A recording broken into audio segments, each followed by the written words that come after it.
is capers, which are a sort of little known, they are kind of bean or berry.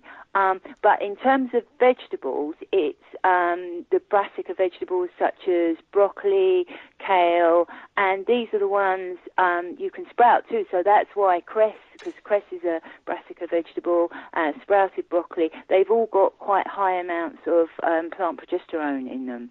Great. And it's a great way to sprinkle it on your food. And also red clover, which is rich in plant estrogen, has plant progesterone as well, and so that's not a surprise that that's been used for menstrual problems for thousands of years, because it's got both of them in there. So with one sprinkle, you're getting both plant hormones, which is fantastic. Excellent, excellent. So there are 3 main kinds of estrogen. Tell us about that, because they're all important. They are, because so there's the ones that that fertile women make. So that's and there's a slightly so it's hard to get there, called estriol, and estrione.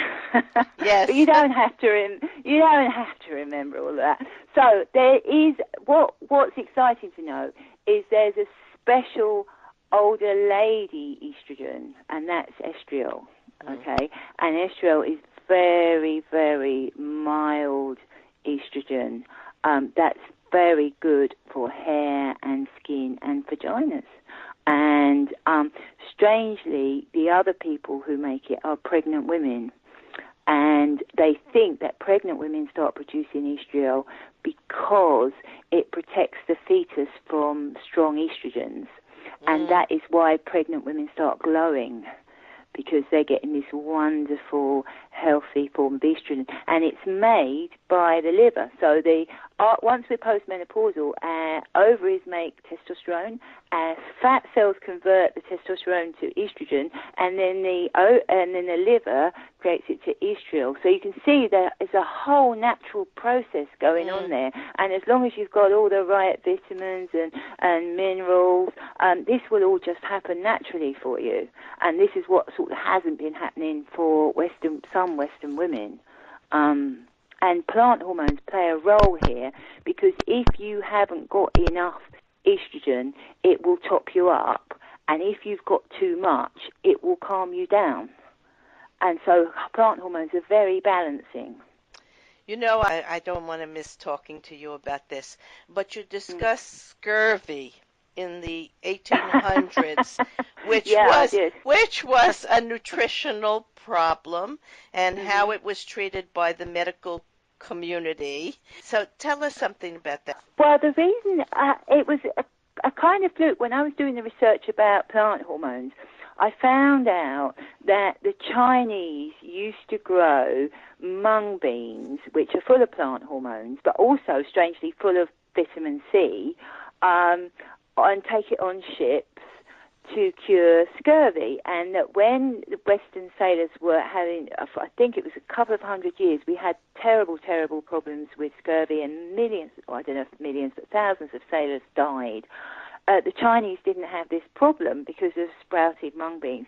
And then I also discovered that one of the cures that they tried was sprouted cress, because sprouted cress is also rich in vitamin C. And both mung beans and cress can cure scurvy, and they also are very good for menopause symptoms. And so I started researching what had happened with scurvy. And what happened is that somebody had come along really early on and said, do you know what? You can cure scurvy with cress, which the wild cress is known as scurvy grass, if they really wanted a clue.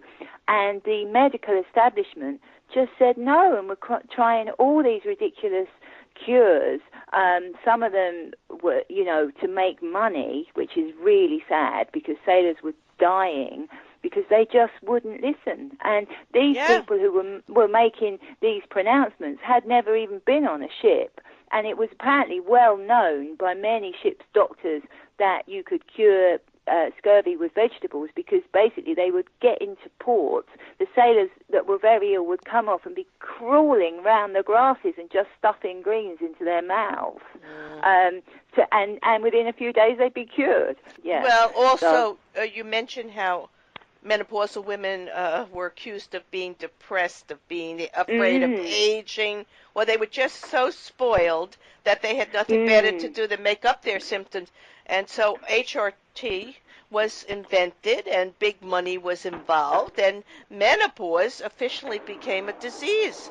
Not a disease, of course not a disease. It's a passage of the body and hormonal changes necessary as we mature. Yeah. Exactly. And the thing is about when women were accused of making up these symptoms, I mean, all women everywhere, it's always the hot flush. And if we were making it up, we wouldn't all make up the same symptom, would we, all over the world? No. You know, and I think people like, when doctors can't understand things, they just go, oh, you're a bit crazy then. Because they're... That is very true. Yeah, because they're like, oh, well, if I can't understand it, you know, you must be crazy. And then eventually everything gets flushed out, and the research is now very much heading towards that way. But with all illnesses as well, I mean, I know I was looking at the prostate cancer research, and that's coming out very much now about diet. And if you eat a lot of brassicas, vegetables, and if you eat plant hormones, it's going to help you. So there's lots of happening now. So hopefully we won't. Yeah, a lot is happening. Today I just heard in the news that breast cancer, they are not going to be using chemotherapy for people type 1 because, well, they've overused that, and it causes so many symptoms and so many problems. So they're just going to be using radiation or removal, and that chemo is a last resort practice when there's no other hope. I heard that too. Yes, and they're going to just be able today. To tell. I just heard that today. Oh, yes, and diet, of course, diet. You know, we've learned that stress causes a lot of problems because it changes the hormonal structure of the body. And, of course, we need to go back to living simpler lives, being more natural, being in nature, listening to music, reading, being more peaceful, exercise, and anything that can reduce stress and get us back to being in alignment with what the body needs, which comes from the past. We don't have to be so much now here in the present and future that we forget the good things from the past that really worked for us. Now, you have chapters relaying some successful use of HRT practices, and you yourself have a journal in the book that tells about a lot of the things that you did and how you journaled and observed the results and what worked to help you. Growing my own plant hormones, Yes, and it didn't take that long for it to start to have a good result. Oh, no. But there was one person, I don't know if you remember her, but I sort of like this story. Kate Tim, yes. Okay, tell us that story of that woman.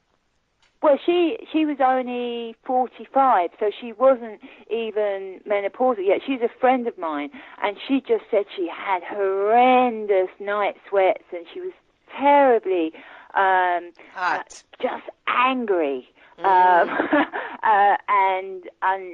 Having an awful time. And she asked if I could help, and I said, well, really, I've been, doing this for hot flushes because I'm menopausal, so you're certainly worth giving it a go. And she was premenstrual tension, basically, and it really helped. I don't think it was 100% cure. She's an incredibly busy woman. She has 2 jobs and 3 children and a husband, but she managed to grow her own plant hormones, and they made quite a difference. And I thought that was a great story, and I did ask her to keep the diary, because I knew if she could do it with her, busy life, jobs, that other women could do it as well. Yeah, so, I wrote it down here, Sally. The routine that she followed seemed to help her a lot. She ground up some flaxseed, like you were saying before, and sprinkled on usually every morning. She sprouted things like red clover, mung beans, and broccoli, and sprinkled it on whatever she was eating. Avocados were good because there's no parabens. banana bread to keep off processed sugars, and she used Aveeno instead of Nivea body cream. And the diet included enough for symptoms to improve. I like that very much, and I'm going to be sharing that with my daughter and her friends. Oh, that's really great. I guess your daughter from this. Yeah. Okay, she has a busy life and very, and four girls. Okay, and the thing is, some health food stores do sell sprouted foods. Oh, she's very into that, but I don't think she knew exactly why and how much it would help her in terms of menopause. So, right. So I think yes, a lot of the young people are very into diet. So many vegetarians and vegans, and they are aware that a simpler diet will be better for them. And when you're living a busy life, it might not be so easy to adhere to, but in simple ways, maybe we can do some of this. So what would you like readers of Grow Your Own HRT to take away with them after reading your book? Well, I think, first of all, is about what you can do to protect your ovaries from all the harmful hormones in the environment, in detergent and in plastic, because that's the first line of defense, really, just protecting them. And not using certain creams or toiletries, because they're the worst. If you think sitting in a bath with some lovely smelly stuff in that's full of industrial hormones, yes, is not such a great idea, is it? No. Or rubbing on your very expensive face cream that's going to reduce your wrinkles, but give you a dose of horrible chemicals that is going to attack your ovaries. So, I mean, one of the things I do in the book is I explain the exact mechanism for how these hormones in the environment do affect us, so that women can actually see this is not something vague. This is real. They get in our bodies. They get on our hormone receptors. They send out. Sorry, that's my dog barking. They send out the wrong signals. You know. Yes. So that's the first thing. And secondly, that how important diet is generally for all our health. You know, all the processes in our body. We need a good, wholesome diet. And thirdly is that you can grow on your windowsill sprouted foods that are not only full of plant hormones, but have lots of vitamins and minerals and trace elements that you might be missing from your diet. And it's just so easy. You just have to do a couple of minutes a day watering them, and you've got fresh produce. Yes. You know, then you pop them in the fridge for a week while you grow the next batch. So I hope that, because I know that, you know, there are lots of books out there, and every book you read, just if you can just do one or two steps, because it's got to be workable in your life. Yes. You know, so I hope my book will just I think your book does just that.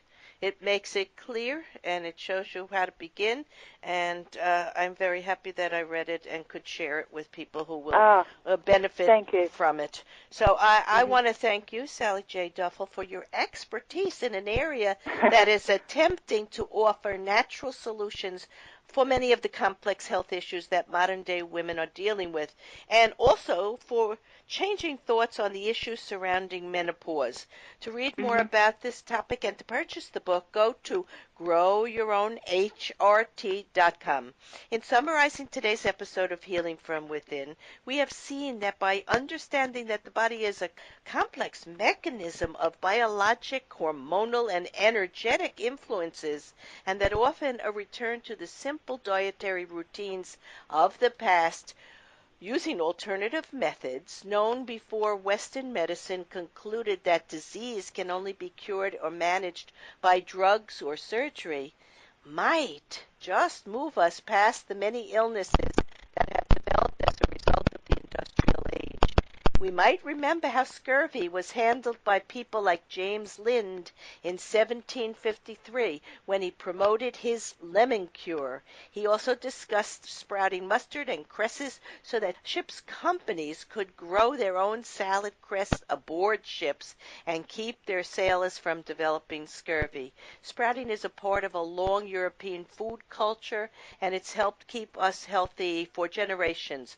But we must return to essential truths that our fundamental needs as human beings involve good nutrition, plenty of rest, and basic hygiene. Sally wrote, "That is the story of